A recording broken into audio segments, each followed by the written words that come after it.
नमस्कार, बहुत स्वागत है आपका। आप देख रहे हैं लोकतंत्र। मैं हूं आपके साथ नेहा दुबे।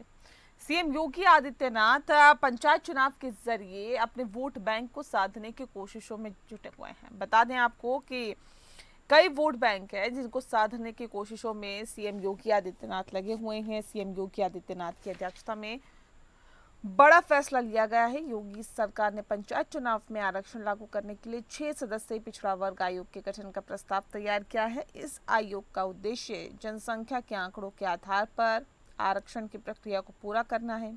वही जानकारों का मानना है कि बीजेपी पंचायत चुनाव में आरक्षण लागू कर ग्रामीण वोट बैंक को मजबूत करना चाहती है, जो 2027 के विधानसभा चुनाव के अंदर पार्टी के लिए फायदेमंद हो सकता है। बीजेपी ओबीसी वोट भी साधना चाहती है और ओबीसी वर्ग को आरक्षण देने से बीजेपी को उम्मीद है कि वह इस वर्ग के वोटर्स को अपने पक्ष में कर पाएगी, जो उत्तर प्रदेश में एक बड़ा वोट बैंक है। पिछली बार कुछ ओबीसी जातियों की नाराजगी की वजह से पार्टी 300 पार के आंकड़ा विधानसभा में छू नहीं पाई थी। बता दें आपको कि लोकसभा चुनाव में बीजेपी को उत्तर प्रदेश में खासा नुकसान उठाना पड़ा था। इसकी एक वजह मानी जा रही है कांग्रेस और समाजवादी पार्टी के साथ आने से दलित वोट जो है वो कहीं ना कहीं इंडिया अलायंस को मिला था।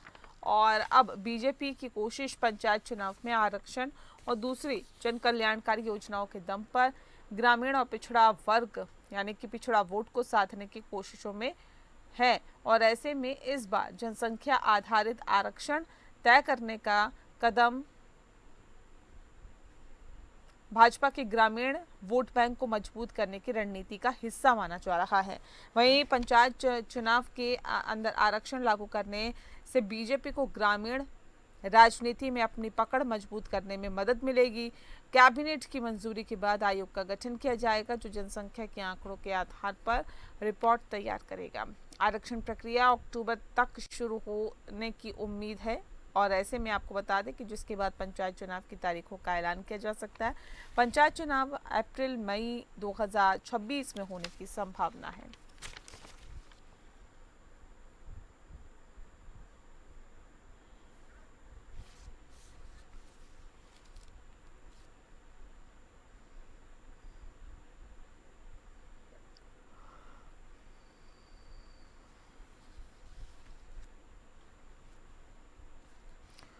और इस विषय पे तफसील से चर्चा करेंगे। खास मेहमान हमारे साथ मौजूद हैं, उनसे आपका परिचय करा देते हैं। इस वक्त हमारे साथ विनय राय जी हैं, मैनेजिंग एडिटर हैं एपीएन के। स्वागत है सर आपका। आलोक बस जी हमारे साथ जुड़ गए, नेता हैं बीजेपी के। आलोक जी आपका बहुत स्वागत है। और संत कुमार पासी जी हमारे साथ है, प्रवक्ता है समाजवादी पार्टी के। बहुत स्वागत है आपका संत कुमार पासी जी। सबसे पहले रुक कर लेते हैं भारतीय जनता पार्टी के नेता आलोक बस जी का। आलोक जी, देखिए, योगी सरकार ने पंचायत चुनाव में आरक्षण लागू करने के लिए 6 सदस्यीय पिछड़ा वर्ग आयोग के गठन का प्रस्ताव तैयार किया है। क्या इसका मकसद है, क्या इसका उद्देश्य है, कैसे ये कार्य करेगा?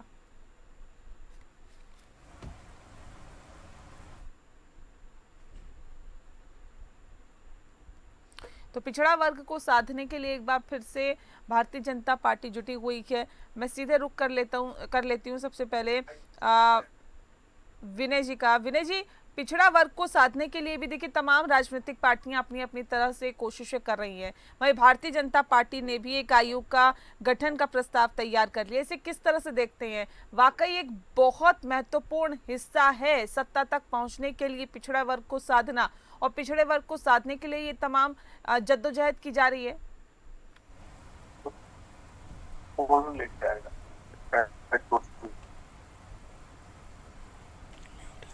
सर, आपकी आवाज हम तक ठीक से नहीं पहुंच पा रही है विनय सर।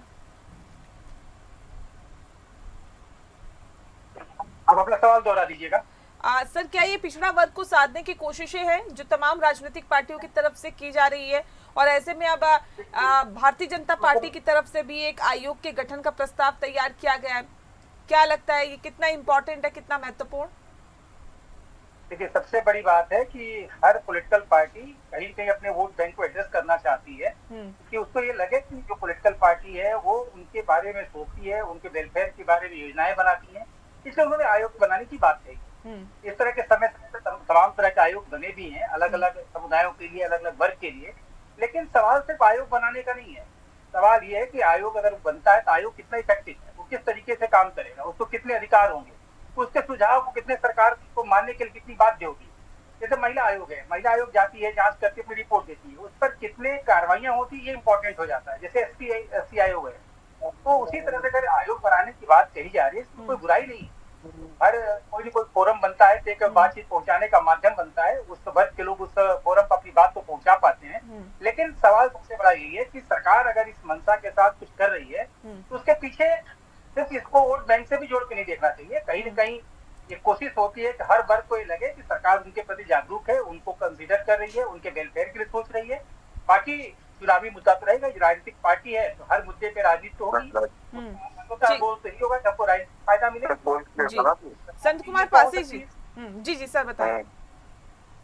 हो गया है, रखिए सर अपनी बात रखिए विनय जी। राजनीति से कमरा था वो खुद ही ले आएंगे। ठीक है, चलिए मैं संत कुमार पासी जी का रुख कर लेती हूँ। संत कुमार जी, आयोग बनाने से क्या समस्या का समाधान हो जाएगा? क्या पिछड़ों की बातों को सुना जाएगा? क्या पिछड़ों का विकास होगा? क्या उनका भला हो पाएगा? नेहा जी देखिए, कोई आयोग बने या सरकार के द्वारा कोई भी काम किया जाए, उस काम के करने के पीछे मेन चीज है कि सरकार की मंशा साफ होनी चाहिए। जैसा कि कहा गया, आप सभी लोगों को मालूम है कि 2011 के जनगणना के अनुसार महिलाओं को पंचायत चुनाव में 33% का आरक्षण दिया जाए। सरकार की मंशा अभी इसी पे साफ नहीं है। सरकार पहले ये सुनिश्चित करे कि जो होने वाले पंचायत चुनाव हैं, इसमें क्या वो महिलाओं के लिए 33% आरक्षण देगी, उसके हिसाब से चुनाव कराएगी। दूसरी बात, सरकार ने कहा कि हम जो है ब्लॉक प्रमुख का चुनाव और जिला पंचायत अध्यक्ष का चुनाव जनता के द्वारा कराएंगे, पहले कुछ दिन पहले। अब उसके बाद आयोग गठित हुआ आरक्षण के लिए, तो भाई पहले यह सुनिश्चित करे कि ये जनता के द्वारा ब्लॉक प्रमुख का चुनाव और जिला पंचायत अध्यक्ष का चुनाव कराएंगे या नहीं कराएंगे, इसको साफ करना चाहिए। दूसरी चीज, महिला आरक्षण पे इनको अपना रुख बिल्कुल स्पष्ट करना चाहिए कि 33% हर वर्ग में महिलाओं को आरक्षण मिलेगा या नहीं मिलेगा। नहीं, लेकिन ये पंचायत चुनाव में ये आयोग के गठन करने से क्या समस्या का समाधान होगा? वही सवाल मेरा एक बार फिर से आपसे, क्योंकि आप बाकी तमाम चीजों पे तो घूमे, लेकिन जब हम पिछड़ा वर्ग की बात करते हैं, क्योंकि आप भी तो पीडीए की बात करते हैं ना, पिछड़ा, दलित और अल्पसंख्यक, अब भारतीय जनता पार्टी भी उसी की बात कर रही है। देखिए नेहा जी, आयोग बनाया है, आयोग जो है रिपोर्ट अपना देगी, लेकिन उस रिपोर्ट पे जैसा कि अभी विनय राज जी ने कहा कि उसके आयोग के अधिकार कितने हैं, क्या अधिकार है आयोग का, उसकी बातें सरकार कितना मानेगी, उस पे अमल कितना करेगी, या ये सब सार्वजनिक करना चाहिए ना, तभी तो उसमें कुछ कहा जा सकता है। ठीक है, आयोग बनाने की आलोक जी बात की जा रही है, लेकिन क्या उसके अधिकार क्षेत्र होंगे, इस पे भी थोड़ा प्रकाश डालना चाहिए। और क्या आयोग बनाने से पिछड़े वर्ग का विकास हो जाएगा क्या? देखिए नेहा जी, हमने जितने भी आयोग बनाए हैं वो उस वर्ग को के उत्थान के लिए बनाए हैं और उनको पूर्ण अधिकार दिया गया है। जो भी उनके सुझाव आएंगे उस पर हम 100% अमल करेंगे, ऐसी हमारी अभी तक की मंशा है। चुनाव में महिलाओं को जो आरक्षण हमने वादा किया है, निश्चित तौर पर पंचायत चुनाव में उतना आरक्षण उनको देंगे। और जो दलित आयोग हमने गठन किया है, उसके सुझावों को मद्देनजर जो भी प्रावधान होगा उसको हम अवश्य करेंगे। हमने जितने भी जन कल्याणकारी कार्य हमारे हो रहे हैं या होते आए हैं, उसमें समाज के किसी वर्ग को हमने अछूता नहीं रखा है, किसी धर्म को हमने अछूता नहीं रखा है। हमारी कथनी और करनी में कोई अंतर नहीं है। जो बात हमने कहा है, सबका साथ सबका विकास, उसको हम लेके चल रहे हैं। कहीं कोई दिक्कत नहीं है उसके अंदर। तो इसलिए इस बात को ये मान के चले कि हम लोग सब धर्म समभाव वाले लोग हैं और सभी लोग वर्ग के लोगों को आगे ले चलने की कवायद करने वाले लोग हैं, और हम अवश्य पंचायत चुनाव में भी इसको सुनिश्चित करके इसी पर चुनाव कराएंगे। ठीक है विनय जी, क्या ये सपा और कांग्रेस की जमीन कमजोर कर पाएगी योगी की ये रणनीति? जिस तरह से समाजवादी पार्टी भी पीडीए का जिक्र करती है, अब भारतीय जनता पार्टी भी इसी कहीं ना कहीं टॉपिक को, इसी विषय को आगे लेके बढ़ रही है। 2024 में तो नुकसान झेलना पड़ा था बीजेपी को, समाजवादी पार्टी को काफी फायदा हुआ था, तो क्या अब वो गलती दोबारा नहीं दोहराना चाहती है भारतीय जनता पार्टी? और जिस बात का जिक्र मैं कर रही हूँ कि क्या कमजोर होगी कांग्रेस और समाजवादी पार्टी की जमीन इससे? देखिए, जहाँ तक केवल आयोग बनाने की बात है, मुझे लगता है कि केवल सरकार की मंशा जरूर होगी कि कहीं न कहीं हम पीडीए को भी एड्रेस कर सके अपने इस आयोग के माध्यम से। लेकिन आप एक बात बताइए, जो देश के प्रधानमंत्री खुद अति पिछड़े समुदाय से आते हैं, तो क्या उनके प्रधानमंत्री रहते हुए बात एड्रेस नहीं हो पाती? भारतीय जनता पार्टी ने 91 में जब सरकार बनाया था, पहली बार मुख्यमंत्री जो विरोध में से आते थे, कि मसला ये नहीं, राम प्रसाद गुप्ता फिर उसके बाद उनके मुख्यमंत्री बने। तो सवाल केवल दे देने से या कोई आयोग बना देने से, तो बार बार ये आरोप लगता है कि ठीक है आपने किसी को मुख्यमंत्री बना दिया, लेकिन उसकी कितनी चल रही है। जैसे आज की तारीख में डिप्टी सीएम केशव मौर्य है, लेकिन आरोप लगता है केशव मौर्य को महत्वहीन विभाग दिया गया, उनके पास कोई पावर ही नहीं है।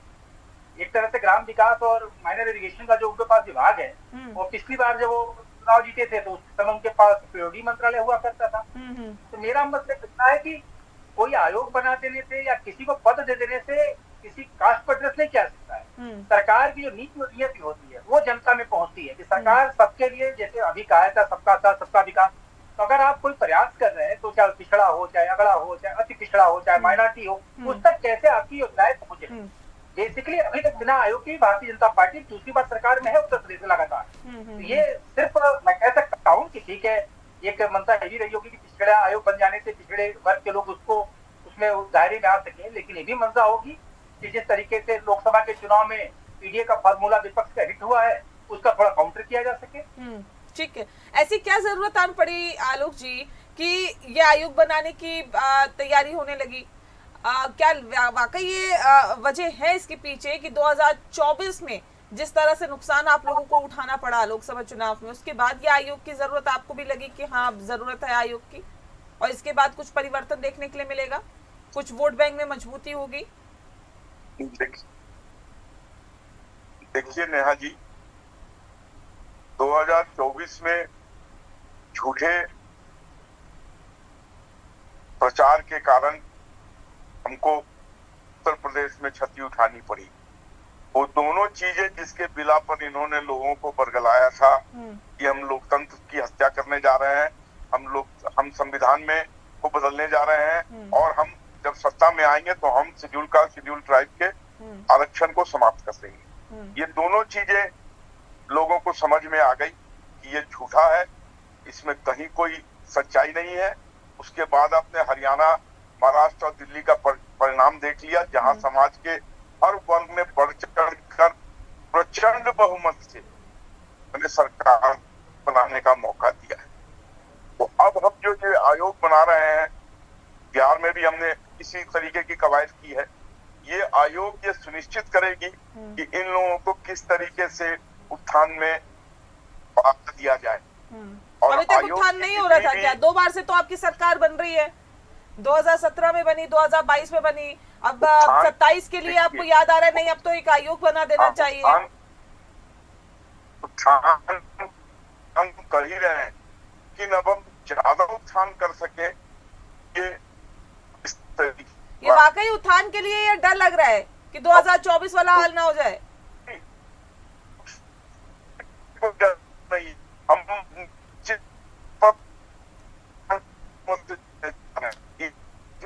सर आपकी आवाज हम तक ठीक से नहीं पहुंच पा रही, मैं एक बार फिर से कनेक्ट करवाती हूँ आपसे। संत कुमार पासी जी, क्या लग रहा है कि वाकई जमीन खिसक सकती है जिस तरह से तैयारियां भारतीय जनता पार्टी की भी है?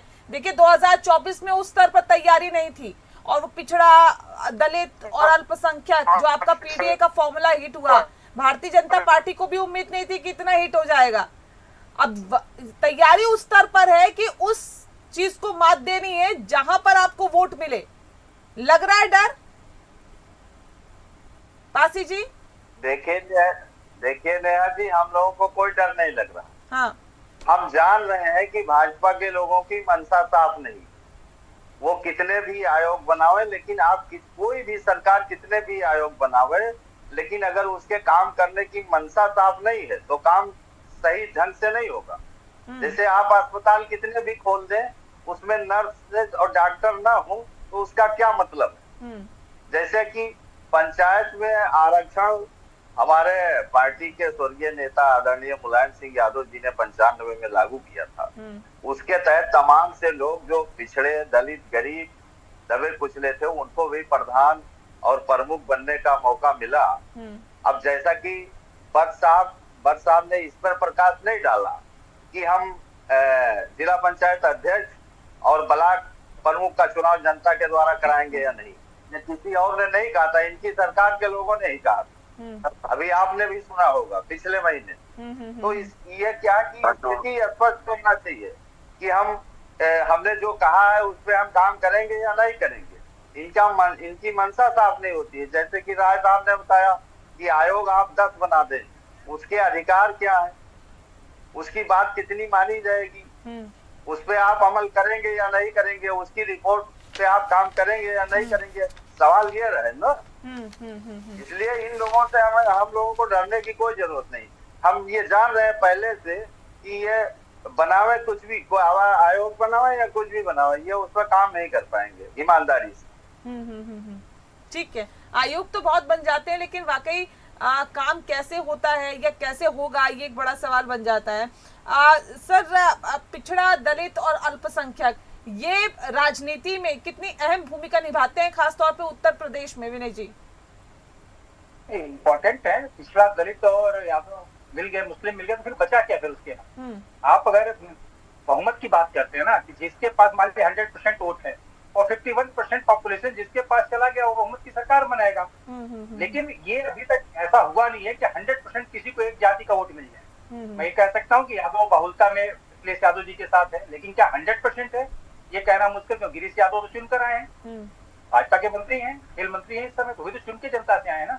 और मेरा मत इसमें और भी है कि कास्ट जो होती है ना, वो कई बार अपने बिरादरी के कैंडिडेट साथ चली जाती है। एक दौर था जब मुलायम सिंह यादव से बागी बन करके यादव कमेटी के 4 लोग सांसद बने बसपा से, चाहे वो मित्रसेन यादव रहे हो, चाहे रवाकांत रहे हो, उमाकांत रहे हो, भालचंद यादव रहे हो, और कुशीनगर से तो बालिश्वर यादव इंडिपेंडेंट चुनाव जीत गए। तो मेरा ये कहना है कि कास्ट हमेशा एक आदमी के साथ नहीं होती है, लेकिन प्रयास ये होता है कि मेजॉरिटी वोट को अपने पास कैसे रोका जाए।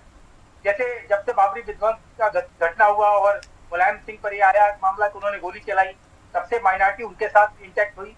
लेकिन बीच में जब लोकसभा का 2009 का चुनाव हुआ तो माइनॉरिटी का मैक्सिमम जो इलाका था वो कांग्रेस के साथ चला गया, 22 सीटें जीतने में कामयाब हो गई आपकी कांग्रेस, जिसमें खुद डिम्पल यादव फिरोजाबाद से चुनाव हार गई। तो मेरा मत सिर्फ इतना, वो पॉलिटिकल पार्टियों का भी जो एक स्ट्रेटजी होती है कि मैक्सिमम कास्ट को कवर किया जाए। उसमें इस समय ओबीसी में यादव और मुस्लिम सपा के साथ हैं, उनकी कोशिश है बाकी जातियों को कैसे जोड़ा जाए, कंप्लीट ओबीसी को कैसे एकजुट किया जाए, कैसे अति पिछड़ा को साथ लाया जाए। ये प्रयास समाजवादी पार्टी भी कर रही है, और उसी में बार बार सपा भाजपा की भी एक कोशिश है कि कैसे उनकी स्ट्रेटजी को तोड़ा जाए। इसीलिए आप देख रहे हैं कि कभी प्रदेश अध्यक्ष जो बनता है वो कास्ट कॉम्बिनेशन बैठाया जाता है। आज की तारीख में उत्तर प्रदेश में अगर सीएम ठाकुर बिरादरी से हैं तो 2 डिप्टी सीएम में एक पिछड़ा और एक ब्राह्मण समुदाय से है। तो प्रयास हमेशा यही होता है हर पॉलिटिकल पार्टी का, चाहे अखिलेश यादव सत्ता में रहे या विपक्ष में रहे या बीजेपी रहे, उसकी हमेशा एक कोशिश होती है कि हम किस तरीके से अपनी स्ट्रेटजी को सफल बनाए, सत्ता में बने रहे, और उसी की तैयारी दोनों पार्टियां कर रही है। लेकिन जनता जनार्दन है लोकतंत्र में, 27 का चुनाव जनता लड़ाई भूमिका निभाएगी, वो देखेगी कि आखिरकार होता क्या है। और जैसे बीजेपी के लोग कहते हैं कि 2024 में विपक्ष का झूठ चल गया, तो फिर ये देखना है 2027 में किसका सच चल जाता है, ये तो तय करना है। लेकिन 27 से पहले 26 में अगर ये जो चुनाव होंगे इसमें भी काफी कुछ तय हो जाएगा। पंचायत चुनाव को मैं कभी विधानसभा या लोकसभा के चुनाव का पैमाना नहीं मानता। ये बात पासी जी भी जानते हैं कि ये कई गांव के 4-4, 5-5 वर्कर आपस में लड़ जाते हैं, चाहे प्रधान का चुनाव हो या बीडीसी का या जिला पंचायत सदस्य का। उसमें बल्कि मैं कहता हूँ खतरे की घंटी होती विधायकों के ऊपर। जो सत्ताधारी उस समय विधायक होता है, जीता हुआ जो विधायक होता है, अगर वो किसी को इंडायरेक्टली सपोर्ट कर दिया तो बाद में उसको नुकसान उठाना पड़ता है। तो जो चालाक पॉलिटिशियन होता है वो विधायक या सांसद, वो कभी भी स्थानीय निकाय के चुनावों में ज्यादा दखल नहीं देता। नगर पालिका और चेयरमैन को छोड़ दें या मेयर की बात को, लेकिन प्रधान में, बीडीसी में, जिला पंचायत सदस्य में अपने आप को किनारे ही रखता है। हो सकता है कि 2-2, 3-3 उम्मीदवारों को पुरस्कार स्वरूप कुछ गिफ्ट कर दे और कहे आप सब लड़ो, सब मेरे साथ हो, लेकिन प्रत्यक्ष तौर पर सामने नहीं आता। ठीक है, लेकिन गांव-गांव तक पहुंच बनाना ये तो मुश्किल है और चुनौतीपूर्ण है और जरूरी भी है पासी जी। देखिए नेहा जी, अगर बीजेपी के लोगों को पिछड़ों को साधना ही है तो उत्तर प्रदेश के मुख्यमंत्री हमारे आदरणीय योगी जी अगड़े समाज से आते हैं। उन्होंने एक कार्यकाल अपना 5 साल का पूरा किया। ये बातें जब तक उठती रहती है कि वो क्यों न केशव मौर्य जी को मुख्यमंत्री बना दिया जाए, तो हकीकत में अगर बीजेपी पिछड़ों को साधना चाहती है तो केशव मौर्य जी को मुख्यमंत्री इनको बना देना चाहिए, उससे इनको कुछ लाभ पहुंचता। और ये आयोग बनाने से इनको कोई लाभ नहीं होगा। आयोग आप भी जानती हैं और विनय राय जी भी जानते हैं कि भारत में बहुत से आयोग बने आजादी के बाद, और किसमें कितना काम हुआ ये पूरा देश जानता है। इस आयोग से कितनी उम्मीद की जाए आलोक जी? देखिए, पासी जी हमारे पार्टी को सजेस्ट कर रहे थे कि योगी जी को मौर्य जी से रिप्लेस कर दिया जाए। हमारे यहाँ तो रिप्लेसमेंट होता रहता है। ये अपने पार्टी की बात करें कि अखिलेश यादव को रिप्लेस करके किसी और को अध्यक्ष बना देंगे, किसी दलित वर्ग के लोगों अरे भाई को। हमारे बस साहब हमारे पार्टी का मुख्यमंत्री क्यों है? जरा सा मैंने बोला कि इनको मिर्ची लग गई। हम तो चाहे ये तो कैसे बना देंगे भाई? पार्टियां हैं, शुद्ध जाति के आधार पर यह राजनीति करती है। और ठीक कहा बताइए मुसलमान और यादव के बाद अब ये दूसरे पिछड़े वर्ग को अपने साथ जोड़ने के लिए पीडीए बनाए हैं। ये शुद्ध जातिगत पार्टियां हैं। ये जातिगत आधार पर राजनीति कौन नहीं कर रहा आलोक जी, मुझे बताइए। अब तो सुगबुगाहट ये भी है, खबरें तो ये भी चल रही है कि केशव प्रसाद मौर्य को प्रदेश अध्यक्ष बनाया जा रहा है। इसमें कितनी सच्चाई है आलोक जी? दल में सभी जाति के लोग हैं, सभी धर्मों के लोग हैं, हमें कोई दिक्कत नहीं है। आलोक जी, जाति के आधार पर कौन क्या कहाँ पे अपनी गोटियां सेट कर रहा है ये सबको पता है और सारी राजनीतिक पार्टियां अपने स्तर पर वो सभी कोशिशें करती हैं। मुझे ये बताइए कि अभी तो ये भी खबर आ रही है कि केशव प्रसाद मौर्य को प्रदेश अध्यक्ष बनाया जा सकता है उत्तर प्रदेश का, इसमें कितनी सच्चाई है? यहाँ पे भी वही तमाम चीजें सेट कर रहे हैं आप लोग। ये सारे डिसीजन नेहा जी पार्टी अलग कमान लेता है और उसको अगर लगता है कि मौर्य जी को बनाना चाहिए प्रदेश अध्यक्ष तो बना देगा। हमारे यहाँ तो एमपी को हम एमएलए में लड़ा देते हैं, मिनिस्ट्री से छुड़ा के लड़ा देते हैं और कोई। अच्छा, बनाया जाएगा तो उनका प्रमोशन होगा या डिमोशन? कैबिनेट बदल देते हैं, हम डिसिप्लिन पार्टी है, लेकिन सपा में ये नहीं हो सकता है, असंभव बात है। अखिलेश जी को रिप्लेस करने का सोच भी नहीं सकते। अच्छा, ये बता दीजिए, अगर उनको बनाया जाता है आलोक जी उन्हें बनाया जाता है तो उनका प्रमोशन होगा या डिमोशन? वो प्रमोशन डिमोशन नहीं, हम देशभक्त हो गए। हमें जिस भी रोल में हम सिपाही है, हमें जिस जगह खड़ा कर दिया जाएगा रहेंगे। जी चलिए, वक्त की कमी है, हमारे लिए राष्ट्र के सामने अपना हाइट बोना है। ठीक है, चलिए, शुक्रिया आप सभी मेहमानों का हमारे साथ इस खास चर्चा में शामिल होने के लिए। लोकतंत्र में फिलहाल के लिए इतना ही, मुझे दीजिए इजाजत, नमस्कार।